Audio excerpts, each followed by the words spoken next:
I actually fasted 2 years and a half. No fucking, no smoking. Wow. Straight 2 years and a half. And it was the best thing I could have ever done in my life. The right man is not the man that's cute. The right man is not the man that got money. The right man is the man that got the Spirit of God in him. Listen, without God's Spirit, a man is of no value.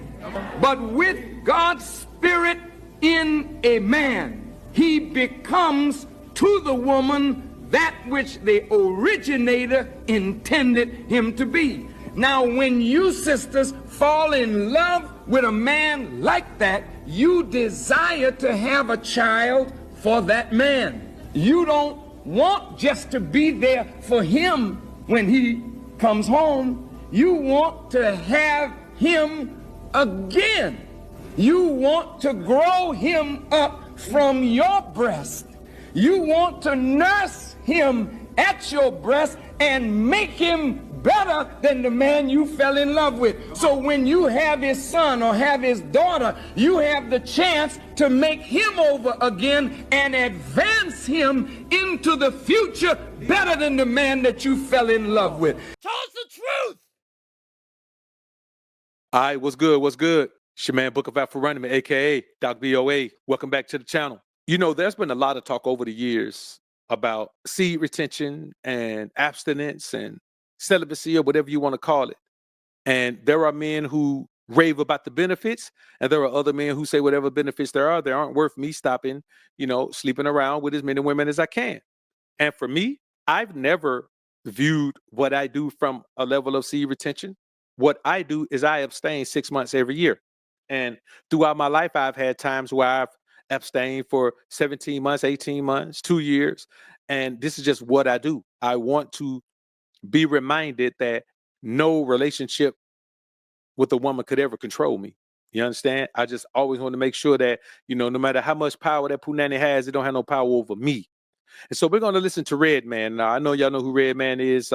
Great hip hop artist, man, from I say the late 90s, early 2000s, man. Phenomenal hip hop artist, man. One of the best rappers. And he and Method Man had, I say one of the best runs of a duo, man. So we're going to listen to him talk about how he had to let go of all that intimate engagement with all those different women.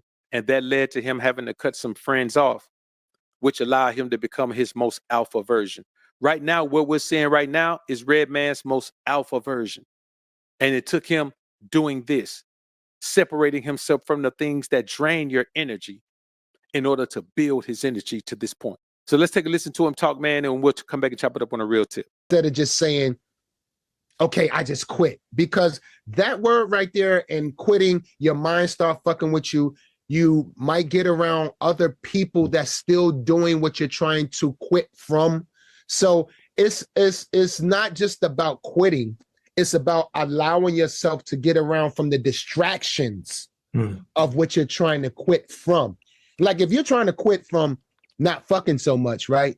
But your boys are constantly going to the strip club and going to the club, then you have to discipline yourself and say, okay, I can't hang around these guys no more. And if they're not willing to understand that I'm fasting from it and I want to stop it, then I can't be these guys' friends no more. I think the hardest thing for young guys especially to do, because when you're young, you need that camaraderie as you transition into adulthood, because you've been in school your whole life. School is about camaraderie, especially guys who play sports. You're dedicated to camaraderie. If you're in a band, ROTC or whatever it is, you're dedicated to camaraderie. And so when you become a young adult man, you hang your hat on that camaraderie. Well, here's the thing about camaraderie. If we're on a team, we're all working toward the same goal. If we're in the military, we're all working toward the same goal. If we have a job at a company and we're on the same level of the company, we're all working toward the same goal. But out here in the real world, we're almost never working toward the same goal. Unless we're business partners, then we're working toward the same goal. Otherwise, we're never working toward the same goal. And so what it represents, when you can't separate from those people who aren't going in the direction you want to go in, you haven't arrived at the point where you can choose your direction over your affection. You understand? These are people you have affection for. You have affinity for them. These are your guys. You got love for them. And so you have to be able to choose your direction over your affection. And until you could do that, you're going to keep hanging with the wrong crowd and doing the wrong things. My girl and I broke up maybe 3-4 years ago.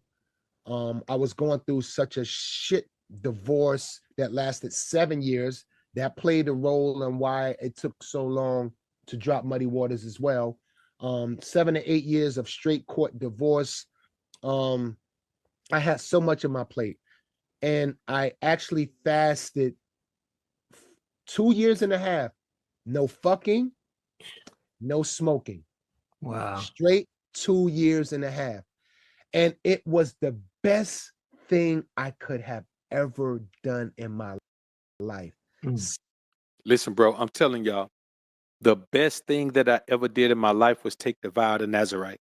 Separated myself from everything. I mean, everything. That vow is pretty intense.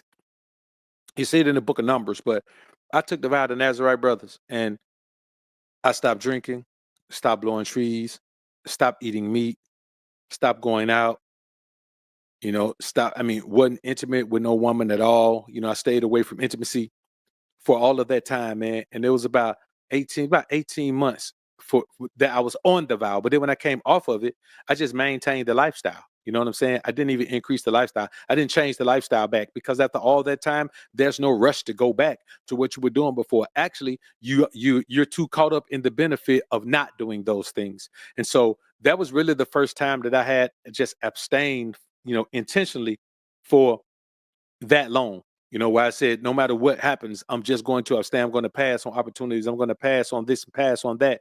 And I'm going to tell you, it did wonders for my life, man. I'm still reaping the benefits of that to this day.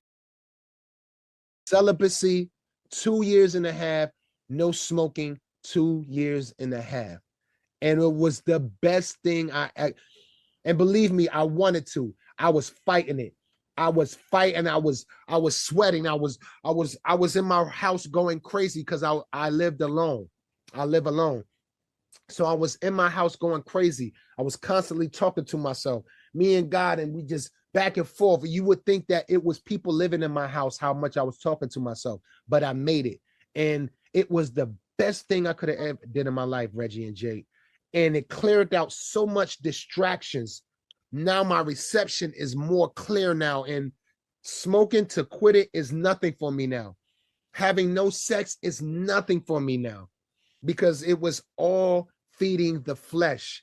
And that's basically how the world is turning now. We're feeding the flesh. We're feeding what's good for us, which is not maybe good for the soul and spirit. So once I did that, long story short, I was able to control how I move, what I like, what is not good for me, my soul, my mind. So anyone that's trying to just cut out something indefinitely, try a fast first, and then maybe try it with some friends so you can support each other along that road. Now, I'll keep it a buck with y'all, man. That's exactly what I did. When I embarked on the vow to Nazarite, I had two other partners that did it with me, man. My partner Iceberg and my partner Walter. And we did it, man. We embarked on the same time, and that was it, man. And we all lasted, through the entire thing, man. Now, afterwards, what they did with their lives after that is kind of, that's an individual choice. But we did all go and ascertain that knowledge, and but once we started, then I separated myself from it. And honestly, I was really the only one who stuck with it all the way through. We all started it, but then I separated myself. I went completely to the other side of town. I went and posted up at my dad's crib for my entire vow. You know what I mean? And he was, hour away from me. So I wasn't in the vicinity at all. I wasn't doing the work anymore. I mean, in the streets, I wasn't moving to work no more. I wasn't doing anything, man. And so for me, it was a different ball game, and it elevated me to a level that I don't know if those guys ever got to, because after that, like we never really were tight like that anymore. Yeah, I was different. Things were different for me. And I tell you guys, man, you got to understand that one of the hardest things to do is separate yourself from people. You got to separate yourself from the people that aren't a part of your growth process. It doesn't matter who they are. You know, as you're growing, that's why as you grow into an adult, you leave your parents' home, because at that point, they're not supportive of what it is you want to do, because most times they think they know better. And then other times you're just not doing what it is they think you ought to be doing. You're becoming an individual and living your own life. And at that point, some of the people that you've been dealing with your entire life, you're going to have to cut them off. And this is all Redman is saying, that when that time comes, you have to be willing to cut people loose. All of this, well, I can't do it, and you know, I ain't strong enough, and you know, and all of this, and I want to do this and that. Not, man, it's just not something that you need to consider, because this is your life. You only have one, and all of the time you waste trying to cater to and pacify and pander to people who are trying to hold you back from what God put you here to do, who are trying to interfere with your focus on what God put you here to do, who are trying to make you focus on them instead, to make you prioritize them instead. Those people are damaging your ability to become the best version of yourself, the most alpha version of yourself, the truest version of yourself, the most godly version of yourself, the most woke version of yourself, just like the brother Redman has become. I remember these time Red was going through all of this stuff. I mean, you never know the details. You never know he was going through a 7-year divorce. 7 years? Boy, 7 years of divorce. I want y'all to think about what that is. Look, 7 years of divorce takes you from a high school freshman to being a legal adult in America. That's what 7 years does. It literally takes you from being a high school freshman who can't drive to being a legal adult who can go in a bar and buy a drink.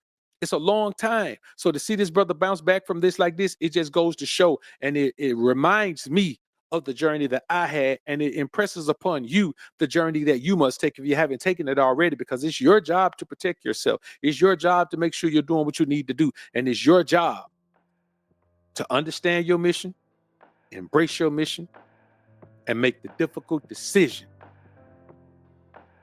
to cut everyone off who's not going to be a part of that. It's a tough decision to make, but make it you must.